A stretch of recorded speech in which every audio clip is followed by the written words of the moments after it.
I'm Patrick Lancaster, and right now we've just returned from the Russian Forces Artillery, the Akhmat Special Forces, and right now we've come down to a command and control center of the artillery, and we're going to be talking to the commander about what the result was, and possibly see exactly what the result was, and see how they control their artillery from this secret location, bring you everything that you don't see in other places. So stick with us because you need as much information as possible. We're here in the Kursk region showing you what the Western mainstream media won't. So please like, share, and subscribe. Remember, I'm an independent crowdfunded journalist. You can support my work with the link on the screen or in the description. And also go and make sure you subscribe to my Substack. Let's get some information. Значит, путем воздушной разведки было обнаружено скопление пехоты противника, значит, в том участке выше, в лесу, вот в этом участке. Решением старшего начальника было решение подавить пехоту противника с помощью применения залповой системы огня «Град». И мы наблюдали работу с орудия Д-20 в данный район ангаров, где также находилось скопление пехоты противника. Вот, данная пехота уничтожена, частично уничтожена, подавлена.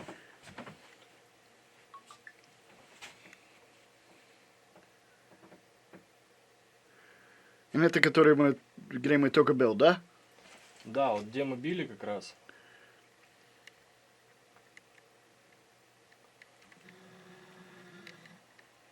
То есть, получается, если заново посмотреть, в данном участке находилось скопление пехоты противника, куда мы, собственно, наносили огневое поражение. Значит, это был у нас первый разрыв, после чего мы сделали уже корректуру и поразили противника, который находился в этом ангаре. Также решением старшего начальника было нанесено огневое поражение с залповой системы реактивного огня, системы «Град». В данный участок местности это леска, которая находится под Черкасо-Поречным на подступах.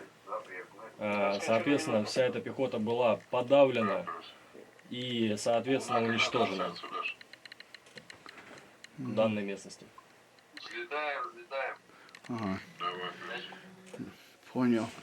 Можно представиться себя, как можно? Мой позывной Оптима, я начальник артиллерии. Захмат. Это место, где мы сейчас, что это?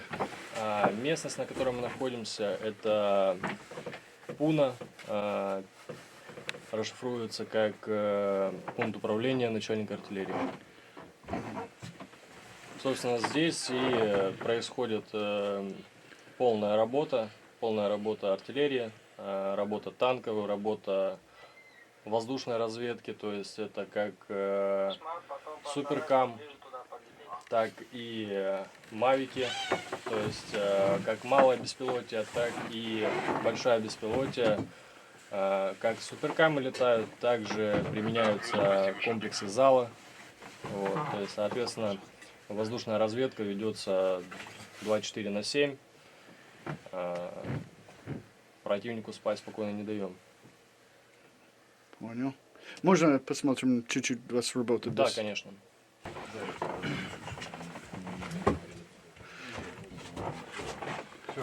Что это? Это ФАП-500.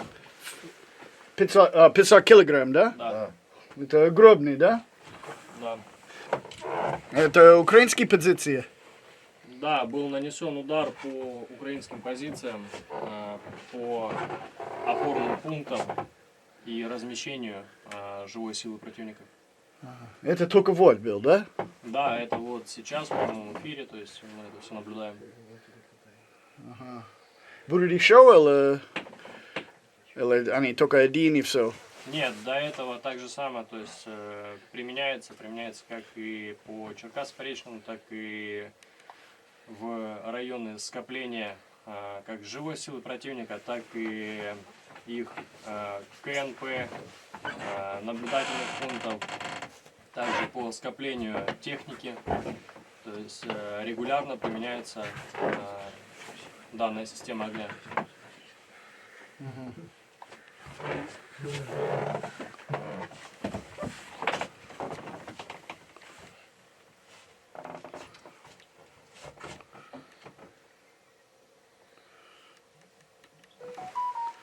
Думал, сейчас будет еще или нет? Нет, сейчас только один. Ага, Они по времени назначены. понял. Что твой прогноз за война на Курск сейчас? Как долго будет война здесь? Мое мнение таково, что здесь война скоро уже закончится, так как противник отступает под натиском нашего удара. Вот. И, соответственно, то есть наша пехота продвигается ежедневно, занимает новые территории, освобождая Курскую область. И с каждым днем эта территория, то есть территория, захваченная противником, постепенно высвобождается. И с каждым днем противник все больше и больше отступает. Все, мы его давим, продвигаемся вперед. Соответственно, скоро это все закончится. Ну и как вы думал за общий, не только Курск? По поводу общего продвижения, в действительности на данный момент идет, скажем, полномасштабное продвижение наших войск по всему направлению, по всему фронту. То есть противник терпит сокрушительное поражение, и отступая, освобождаются новые территории, да, то есть здесь на Курском направлении взять направление даже Донецкой области, да, то есть еще не так давно, например, город Курахово был под противником, и за считанные несколько недель этот город уже был освобожден. То есть противник отступает, это заметно, фронт двигается, и скоро, я думаю, что как бы все это закончится. 2 минуса, 7 штук. 1 минус, 5 штук. Норма 10 штук.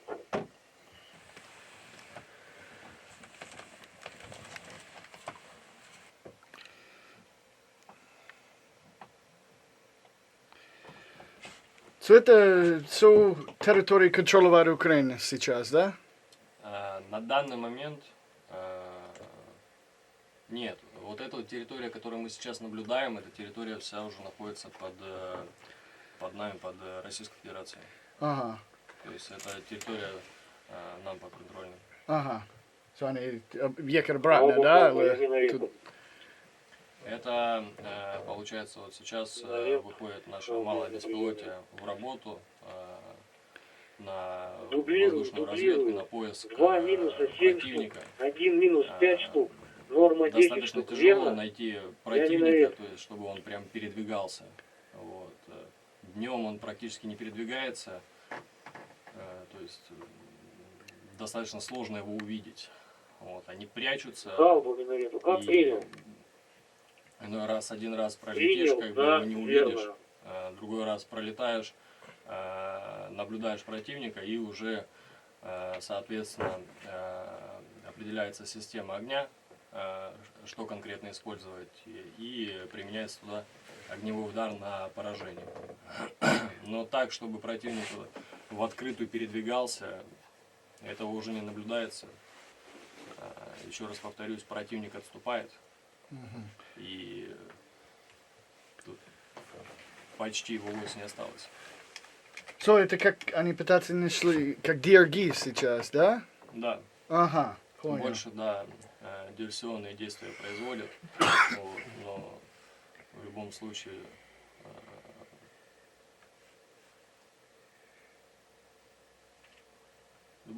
противник уничтожается.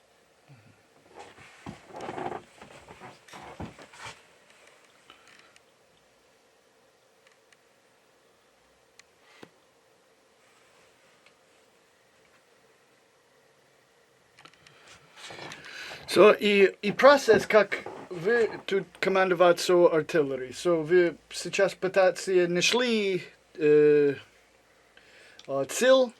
и если вы нашли что-нибудь, видите что-нибудь, then вы могу дать команду застрелять, да? Или как это процесс? Да, то есть таким вот путем производится воздушная разведка, то есть досматривается все детально, да, приближается почти на максимум, досматриваются все кусты, все возможные укрытия, подвалы, все это досматривается. Если обнаруживается противник, то, соответственно, на этом пункте принимается решение, с какого огневого средства нанести удар на поражение цели.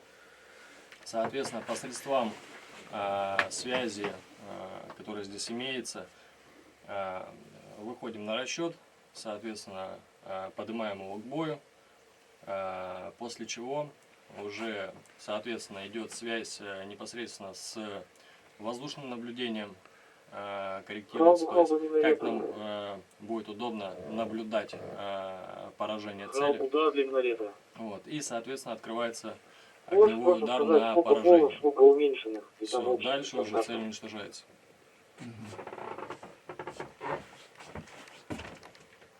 Эти проломы, да, вот, которые вы видите, то есть тут мы сюда работали, как бы, и видите, тут мы детально досматриваем каждый участок местности, вот, и не видно противника, просто не видно.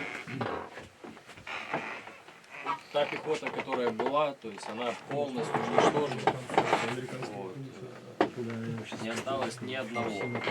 То есть в данной местности, то есть где она была обнаружена, здесь выбили противника полностью. То есть также продолжаем досмотр, вот, ведем детальную разведку, но противника нет. То есть будем еще досматривать, проводить воздушную разведку.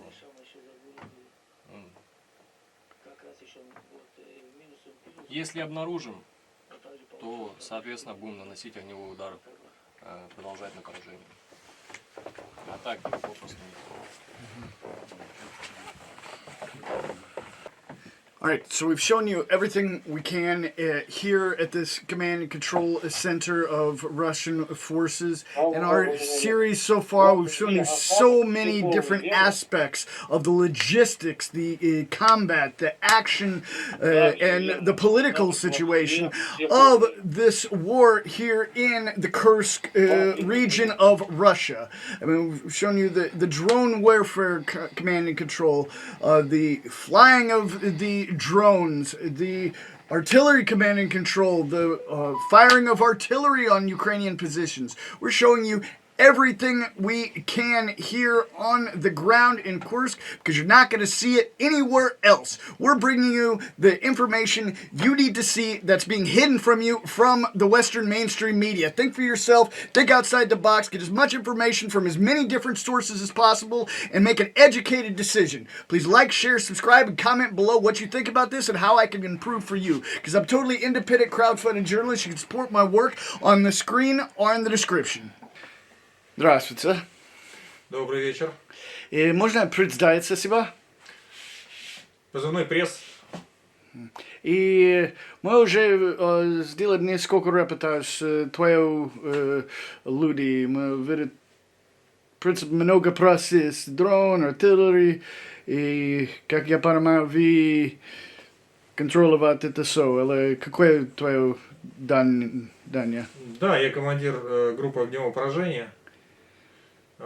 Собственно, ну, все, что с этим связано, и есть моя профессия. На данном этапе основная задача — огневое поражение.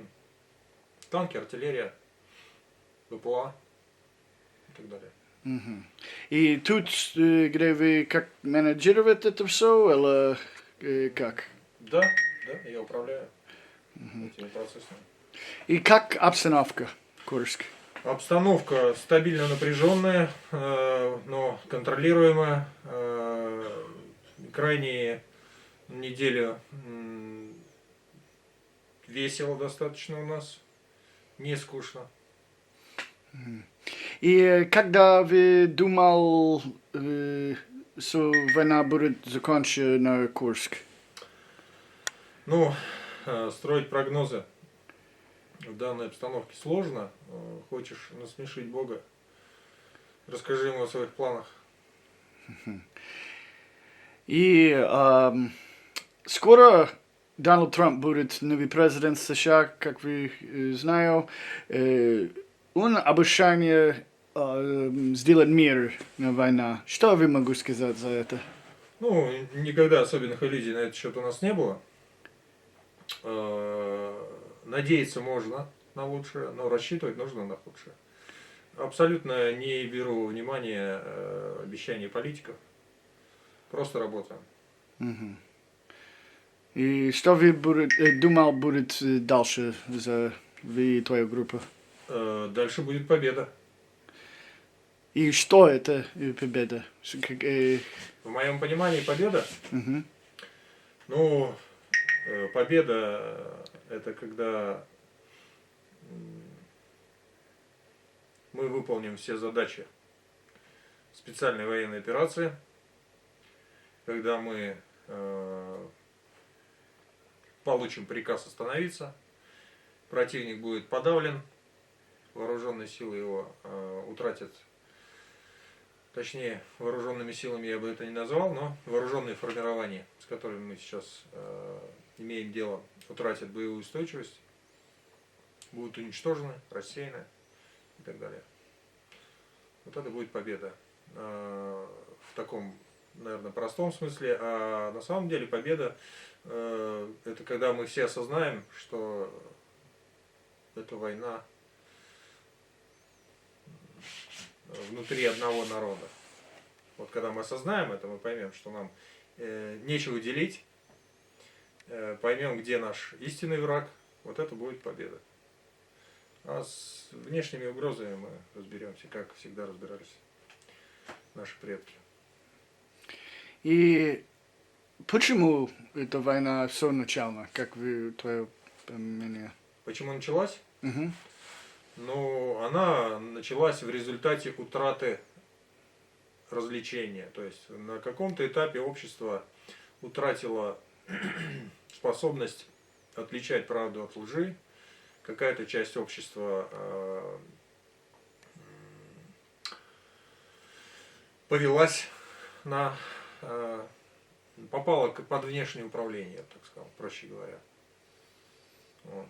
И в результате мы видим то, что видим.